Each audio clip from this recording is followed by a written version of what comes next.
coming back and then leaving. But the thing is, you just got to work out what Australia is. And if Australia is not what we thought it was, we can't go around claiming someone's private company.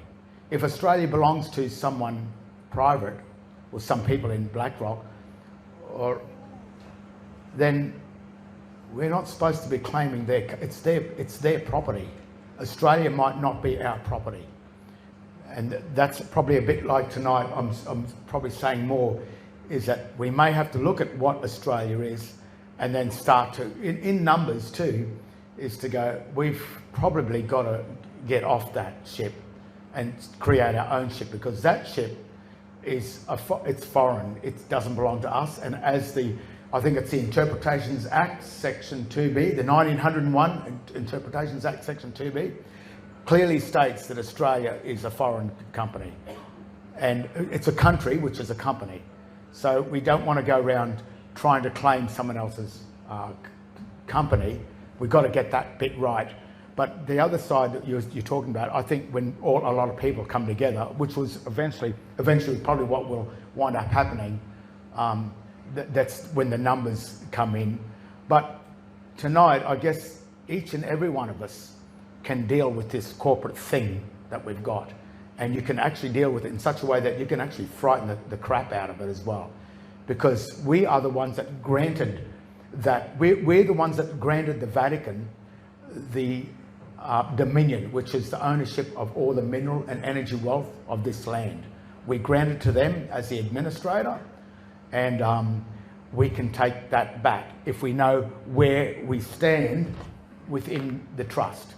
And all I've noticed is the minute I stood back into this side of the trust as the benefactor, even the magistrates turned around and said, you have directive power of the state, and told the state, you got to do what he says. When I send the bill to the Registrar General, David John, he doesn't use his surname, just David John, he sends the bill to the council for $5.2 million, and the council was stuck with the bill. So now that did go back into my account. I don't have access to that account. I don't care at the moment, as long as they had to pay, and it sort of taught them a little bit of a lesson that that there is something going on that they didn't know. With all these CEOs and these companies and corporations, they think they've got all the power, but they don't. And the only way they've got the power is ignorance. All of our ignorance of how the system really works. So tonight has got nothing to do with big crowds. It's each and every individual one of you people have this power here.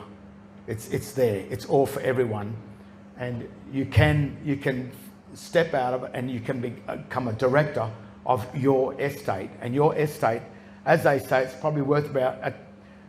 Now, this was strange. I worked it out through the Pan Am disaster, because what happened with the Pan Am thing, it was shot down in international waters, and at that time, they had to pay out the actual sovereign trusts of the 350 or whatever dead people on the plane. And it came to, back then, $6 million, way back then.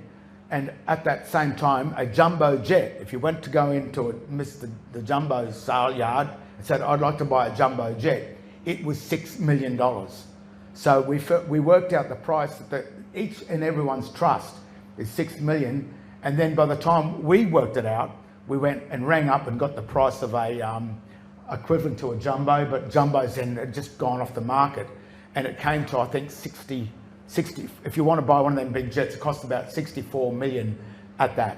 So we added up, so the trust must be worth around 60 to 70 million each.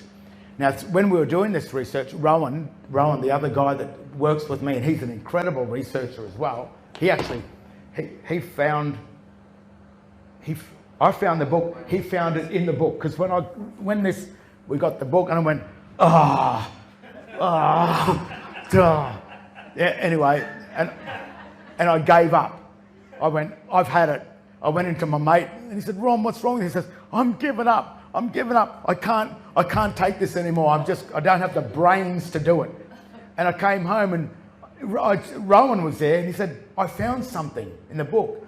And he opened it up to the 6.6 and he said, what do you reckon that is? And I actually got on the floor like a Muslim and kissed the ground going, thank you, God.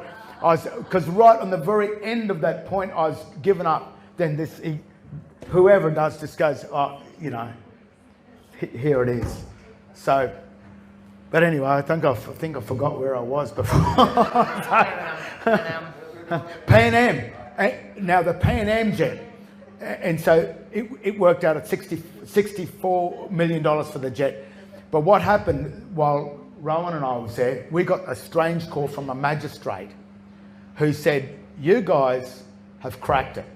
And I said, well, for a start, you shouldn't be talking to us. You're a magistrate. You've taken the same type of Masonic oath, which is the Jesuit oath, because once they become creditor, debtor, administrator, once you get up to the top of the administrator, they tell you things that you are not to know, or the reality of how the trust works.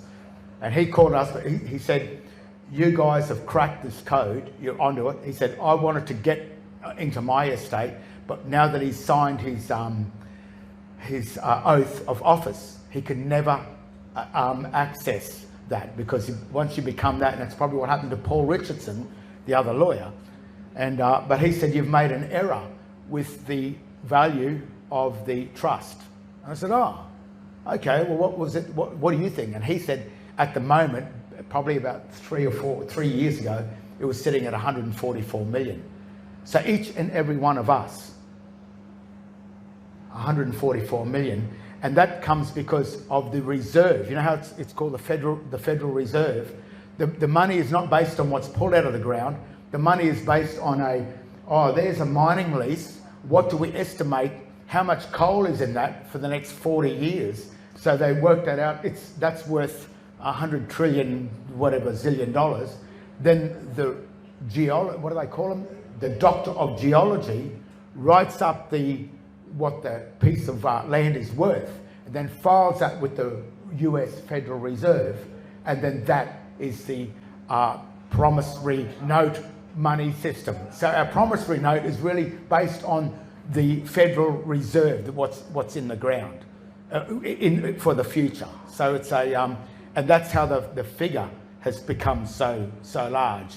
But you know, the governments, they still have to access our accounts through a process of law, and that's why they really want to get us so in debt, so that our debt is really their credit. So the more these governments, destroy our societies, creating massive debt, it actually creates a credit for them, because as the debt builds up to 60 trillion, 70 trillion, whatever it is, they owe that back to us, that never return to where we are supposed to be to collect that debt. And because we don't return, they pocket it. And that's why they want us dead.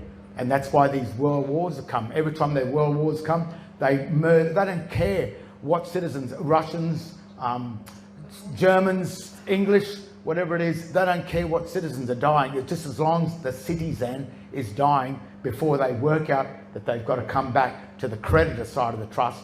And then the Vatican, or whoever the banker is, which is the Vatican, would have to pay its debt. But at the moment, all the money that we borrow from the Vatican, they are not paying it. We pay them back. They do not pay it back to where they got it from, which is the real us. And I used to say that was the motive behind these world wars, and what could be the Third World War if too many people start dying of these and stuff. All I can say is about that is just be careful. Be careful with that.